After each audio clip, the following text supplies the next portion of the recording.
It is so cool to have Cody Bellinger joining us here on SportsCenter. Cody, congratulations on the night here. You know, Christopher Sanchez was so dominant in that first half. First inning, bases loaded, you come up, take us through the at-bat. I'm getting tugged here by my other daughter. It's crazy. We're going to need a little bit of help here. Sorry, guys. No, honestly, baseball is such an unexplainable game. I mean, he's just been so dominant, and the guys in front of me just did a great job. Bobby had a 8-10 pitch at bat, and I was just kind of joking around, just a lousy single. Can't believe I ended up winning the award. Far from a lousy single, baby. It helped power the American League to another win. 11 of the last 13, I believe it is. But I do want to digress a little bit because you got babies in tow, right, Cody? And I just want to know if you would allow your daughter to offer her assessment of your game tonight as the MVP of the All-Star game. Hey, can you say, how did Daddy do today? Was it good? Yeah. Say, did I hit the ball so far? Yes. Yeah. I like it. Perfect assessment. That's perfect. That's perfect, man. So look, as we get into festivities like this one, right? Like, it's excitement all around, especially in a place like Philly where the crowd is absolutely into it. But when we see a moment like Junior Caminero getting hit in the hand, what goes through your mind as just a part of that fraternity of Major League ball players on a stage like this, knowing how much this game means to fans and to y'all? Yeah, it's not good, and he's such an electric player. He's such a fun player to watch. I mean, so much talent in that bat and in that glove, and that obviously unintentional, and we all understand that it was an unfortunate situation, and I think I've heard it's all good, which is a really good sign. Cody, you've emerged as, in the minds of a lot of people, the best left fielder in all of Major League Baseball. You get the massive contract to stay with the Yankees in January. You're an All-Star Game MVP tonight.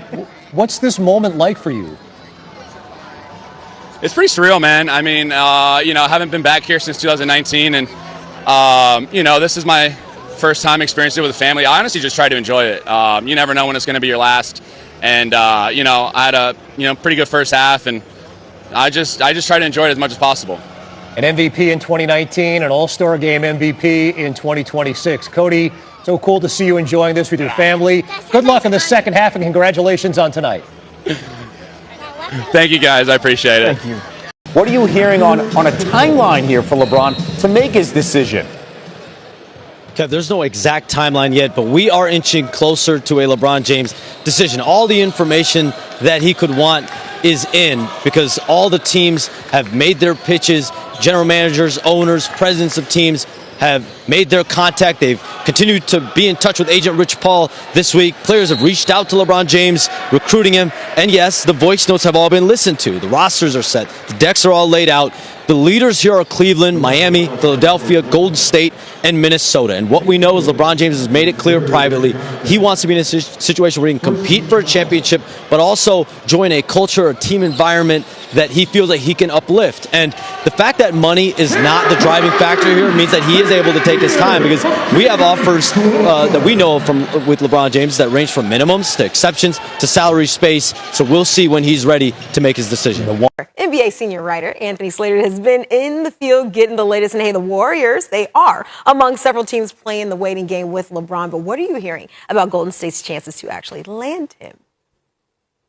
Yeah, their decision makers really from the beginning of this free agency have not expressed much optimism to me that they're going to ultimately be the destination. They know they're in on it. They've identified from the beginning Cleveland as what they believe is the most likely destination. But they also have an advantage, and they know it, and it's what you just played. Draymond Green is pitching LeBron James on vacation, and I was in Tahoe the other day, and Steph Curry said he's been in contact with him. Not many people in this process can reach LeBron James directly, but the Warriors players can. And I thought one of the most interesting parts of Steph's pitch is basically the historic nature of them potentially teaming up. With year 18 for Steph, year 24 for LeBron, the battles they've had, he called it maybe it could be one of the most unique stories in NBA history if they teamed up. Exactly. Two GOATs on the same team. What kind of magic that would make. Golden State, though, did add someone who has championship ties to LeBron, his former Lakers head coach Frank Vogel. Hey, what can you share about the Warriors hiring him?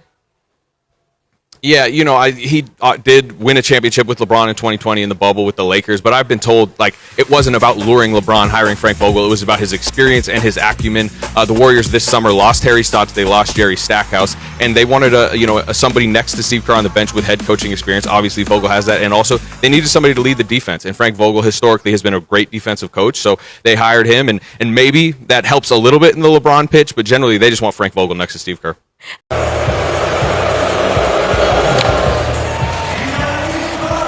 Is going to go. And that one's his first. All right, clicking in. Yes, sir. Bank is that open. Good enough? Yes, it is. It feels like he's even calmer. There's a lot of pressure on him now. And look, ice water in his veins, guys. Here we go. Here we go. It's over at last. Jordan Walker shows up. Participate in the home run derby. No Cardinals ever won this thing. Our friend and colleague Albert Pujols. 5 for Jordan Walker. A call. Turning guys into villains. The hometown hero, Schwarber, putting on a show. 6 for Jordan Walker. 11. There's another, number 7 for Jordan Walker. That should do it. Get out. Number 8 for Jordan Walker tonight in the final round. He has shown the talent. There we go. That's one. Number 9 for that is so impressive. Unless. Closer still with number 10. Wow. We are tied. Oh, man.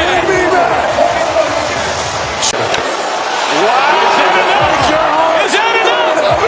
Jordan Walker wins it. Come on, baby.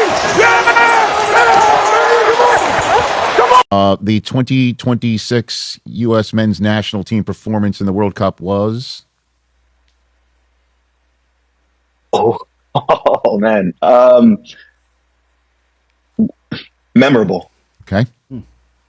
Good one. Look at you. I like Yeah, that. Now memorable. now I got to follow up. Damn it. All right. Memorable how, Yeah, Maurice? Memorable Yeah, how? because I was trying to think of one word But that was great. fair- No, I mean you checkmated me there, but I'm now flipping the board over. You know Memorable what, how? Rich? It was memorable because there was so much anticipation coming into this World Cup, right? Mm-hmm. I think the team navigated the group stage pretty much the way that I saw them doing it. But I would say the first 2 games, I saw those results coming. I didn't see those performances coming where they were so dominant. They were entertaining. They played the game in a different way than we maybe expected them to do that. And they looked incredibly confident. Third game, the group's in the bag already. We rotate players. I'm not worried about that. We win a knockout round game, score the most goals we've scored in a World Cup. We captured this country, and even those tuning in from a global standpoint that maybe weren't as intrigued or had reason to watch the U.S. team, well, now they had reason because our guys were performing at a top level going into that match against Belgium.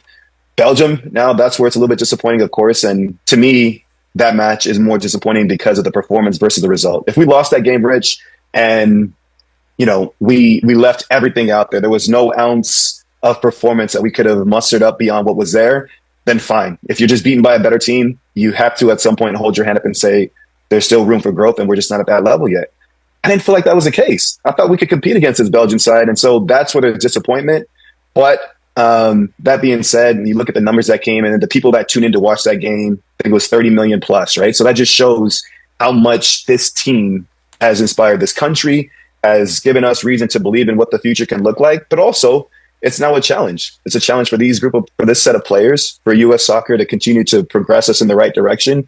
And hopefully by the next time this World Cup rolls around, we're in a better position to where we've learned lessons from the last 2 occasions and we're ready to go out there and take that next step because we've improved massively and we're ready for the occasion. When it came to Team USA, they played their absolute best against Paraguay in that first half. It was awesome. When I was literally there watching it with these eyes. And it was going to be hard for me to get off like, hey, this team is unbelievable and unstoppable, because against Paraguay, they absolutely pounded them. Yep. I mean, it was just no questions asked with how great they were. Christian got hurt in that game, though, calf, remember? Yep. That's right. So then the team never really, I don't think we ever really got a chance to get going. Yeah. And I thought we were going to be much better than we ended up being. But nonetheless, I'm happy where we are, headed with Pochettino. Yep. Okay, I believe in Pochettino. Big time. Can't have the goalie doing that. Pochettino would not let a goalie that'll have that mindset. No more on MLS the field. players. See Do we ya. believe in that guy? Bingo. See ya. Be honest. Do we believe in that guy? Do we believe in Christian?